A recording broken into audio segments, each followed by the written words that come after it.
Une femme est en pleine jeunesse, mais elle souffre de la maladie de Parkinson. Cela n'entrave pas la fascination des hommes pour elle. Lorsqu'ils la courtisent, chacun d'eux promet de ne jamais la rejeter. Après avoir vu sa crise, elle a pris un autre visage, puis elle l'a lâché sans pitié. Depuis ce jour, Sarah se tourne vers chaque petite amie. Elle a caché sa maladie. Chaque fois que les symptômes sont sur le point d'apparaître, elle mettrait fin à la relation. Cette fois-ci ne fait pas exception. Mais elle ne s'attendait pas à cela. Ross a non seulement refusé de rompre, mais l'a directement poursuivi jusqu'en bas de l'immeuble, en lui disant qu'il savait déjà qu'elle était malade. Le cœur de Sarah a été fortement ébranlé, mais elle a vite réprimé ses émotions. Ross lui demande quand il revient.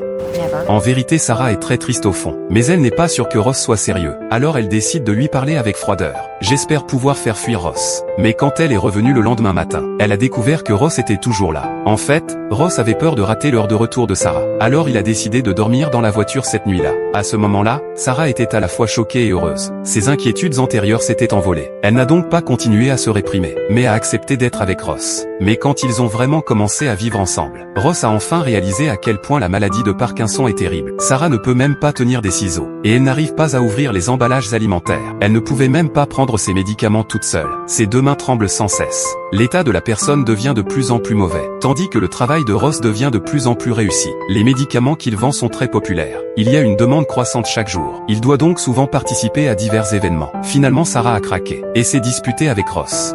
Are you trying to stick with something for once in your goddamn life? I mean, you do realize that you are not a good person because you pity fuck the sick girl, right? Ross ne voulait pas débattre avec elle. Il a donc simplement ouvert la porte et est parti. Mais à peine avait-il fait quelques pas, qu'il entendit Sarah crier dans la chambre. Il est très désemparé, mais il ressent aussi beaucoup de peine, car il comprend pourquoi Sarah est si sensible. Ross le sait bien. Il est temps pour Sarah de sortir de chez elle. Alors il emmène Sarah à une réunion de patients atteints de Parkinson. Les patients sur scène ont tous des cas plus graves que celui de Sarah, mais chacun reste optimiste en parlant. Les regardant, Sarah a vu renaître l'espoir en elle, et Ross a commencé à demander de l'aide aux autres. Il a réalisé à quel point la maladie de Parkinson était effrayante. Il a rapidement cherché des informations sur Parkinson en ligne.